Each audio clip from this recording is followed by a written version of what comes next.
Alright, what's up everybody? It's your boy Akeen and welcome to today's vlog. Continuing on with my top 20 players for each position for the 2014 fantasy football season. Now for this vlog, I'm going to give you part 1 of 2 vlogs and I'm going to talk about my top 20 running backs. Now I'm going to give you my numbers 20 through 11 for this particular vlog. Now before I start off with my top 20, I'm going to give you some honorable mention players at running back, players who just barely made it, did not make it to this list. Bishop Sankey from the Tennessee Titans. I think he could be due for a 1,000-yard season because they don't have many skilled players at running back for this team, and he should definitely be that starting running back in week 1. Knowshon Moreno from the Miami Dolphins. Now, when he was a Denver Bronco, he actually placed 5th overall in fantasy points last season due to the big effort from Peyton Manning. And I think he needs to thank Peyton Manning because he did rush for over 1,000 yards and he had a great season. But now he's a Miami Dolphin and he's actually the number 2 running back on this roster as of today. Lamar Miller is still going to be that starting running back so far, but Knowshon Moreno still has an opportunity to be that running back. And because of the fact that he was not named a starter and Lamar Miller is still a starter, that kind of startled me just a little bit and it scared me away to put him in my top 20 this upcoming season. A couple of other players I need to talk about. Ray Rice in the Baltimore Ravens. He did not make it to the top 20 last season. He had a terrible year. He's another player who I still have my eyes on. Hopefully he could turn his season around compared to last season. Ben Tate from the Cleveland Browns. Now he's coming from the Houston Texans, and a lot of people have high hopes on him. But I do have one sleeper player and his teammate, which I will mention later on and on my second blog.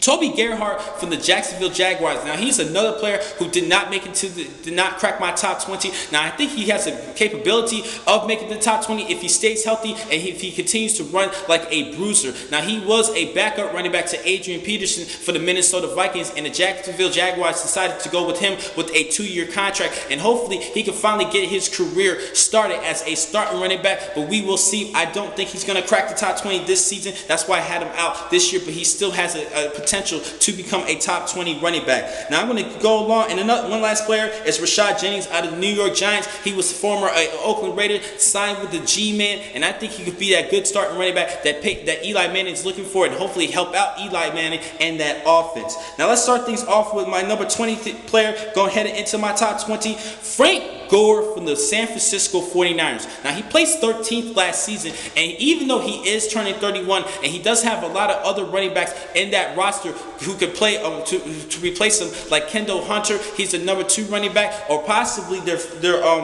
draft choice in Carlos Hyde. Hopefully he could be that future to replace bruising running back Frank Gore in the future. But for now, this is still Frank Gore's job. He did rush for over 1,000 yards last season, and I still think he could give you some valuable points, and I still think he has enough left in that engine and in that tank to give you a couple more 1,000-yard seasons. But of course, I did mention Kendall Hunter and Carlos Hyde. They're definitely going to be looking to get to being fed with the football, and I think that's going to take away more opportunities from Frank Gore, who is aging. But even though he's 31, I still think he's the man.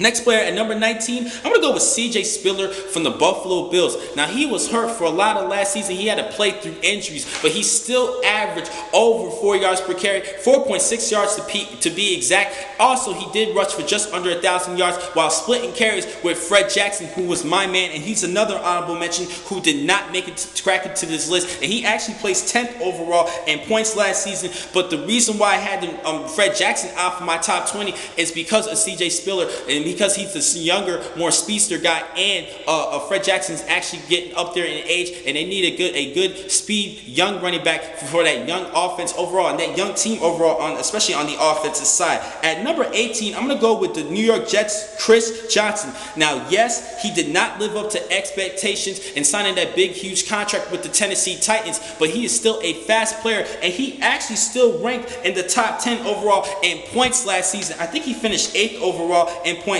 He did finish 8th according to ESPN, and I still think he could be the number 1 running back for the New York Jets, and I think he could be due for a 1,000-yard season. They're trying to start to rebuild, but everything falls on at the quarterback position between Geno Smith and Michael Vick. Geno Smith is that starting guy as of today, but Michael Vick has a chance to take that job, as well as Taj Boyd. Let's not forget about him, the late round draft pick out of Clemson. At number 17, I'm going to go with Ryan Matthews of the San Diego Chargers. Now, they just recently signed Donald Brown to use more as insurance for Ryan Matthews because this is his last season of his rookie contract. And let's not forget about Danny Woodhead. So they're going to be splitting a lot of carries among these particular players. But I still think he's going to get the bulk. Ryan Matthews in particular, he is actually coming off of his best season yet, running the football, 1,255 yards rushing. He had a great season. At number 16, I'm going to go with Doug Martin from the Tampa Bay Buccaneers. Now, he was out last season due to a major injury, but he is back. And even though they did select Charles Sims out of West Virginia in this past season's draft, I still think Doug Martin will get back into shape in which we saw him rush for over 1,400 yards as a rookie. And I think he could be due for a good season, a good comeback player of the year candidate at the end of the season. At number 15, I'm going to have to go with Denver's Monty Ball.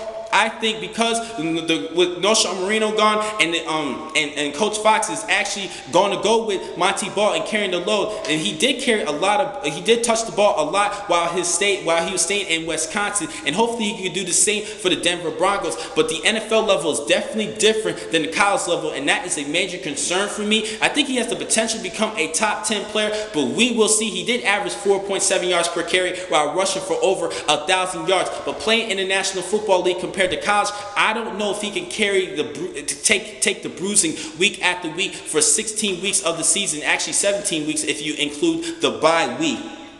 At number 14, I'm going to go with a little bit of a shocker here. Andre Ellington out of the Arizona Cardinals. Now, he had over 1,000 yards all-purpose, 5.5 yards per carry, and Coach Bruce Arians definitely has his eyes on him and actually plans on giving him the rock 20 to 25 times a game, which is very key, and I think he has the capability of making it week after week. This is still a concern. He did have to deal with some injury issues while his stay at Clemson. But I still think he's a great running back, and I think he will be an explosive sleeper type player for this year's Fantasy Football League, even though a lot of people do have him ranked, like myself, have him ranked in the top 20 because of what Coach Bruce Arians said, and which he plans on giving him the ball more often between 20 and 25 times per game. But hopefully the durability issues, he can escape from that and have an outstanding season, a breakthrough year in 2014. At number 13, I'm going to have to go with Cincinnati's Giovanni Bernard. Now, he had over 1,200 yards of total offense and 8 touchdowns.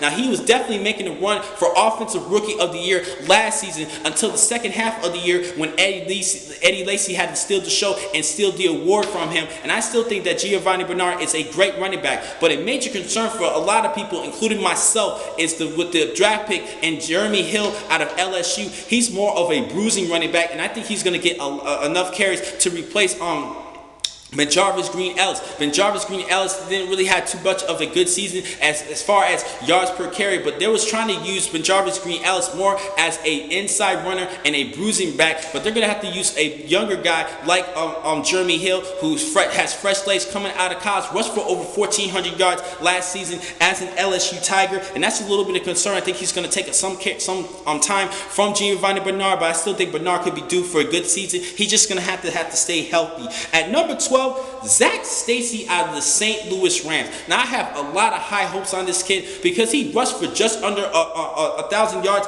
last season, and he had 150 points in 12 games, and which would have put him 10th which actually would have had to put him 10th overall last season had he played every game. He didn't really play until the 5th game of the season, but they did pick up Trey Mason out of Auburn in this season's NFL draft, which is still a concern, but I still think this is Zach Stacy's job, and with the effect of Sam Bradford being back for the St. Louis Rams, I think that Zach Stacy can definitely collect you some great valuable fantasy football points. And at number 11, I'm going to have to go with the Redskins' Alfred Morris, and I think he had a good season last season. Not as good as a rookie, but he still rushed for over 1,200 yards, 1,275 yards, but he is not as a versatile back as Coach Jay Gruden will be looking for, and that's why they actually ended up picking up Lake Seastrunk out of Baylor, which is still a concern, but I think when running the football, you still got to put the ball in the hands of Alfred Morris because he does make valuable things things happen. And I think because of his productivity for the past 2 seasons, Jay Gruden should still go with Alfred Morris, even though they did sign up Lake Seatrunk, which was a good steal in the 6th round of this year's draft. Now, Lake Seatrunk, I have a lot of high hopes for him. I'm actually comparing him to Jamal Charles, good speedster type running backs. Also, he's very versatile, more versatile than Alfred Morris. So that is a major concern. I think that Alfred Morris has a possibility to become a bust this season due to the fact of the signing of Lake Seatrunk. But I still have to have him ranked 11th overall. I still think because of for the past 2 seasons, and he had such good work during his time at play, and still made it to the Pro Bowl last season, 2 straight Pro Bowls. I still think that Jay Gruden needs to go with the veteran who already has NFL experience and go with Alfred Morris. That's why I still have him at number 11. Now, I'm going to catch you guys later on today to give you my top 10 running backs. I'm going to catch you guys in a couple of hours. I still have a little bit more research to do in developing my top 10, but I'm still going to give you my second video later on today. Thank you for watching this blog from Pro Football Exclusive. I'm your man, Akeem McCall. Be easy.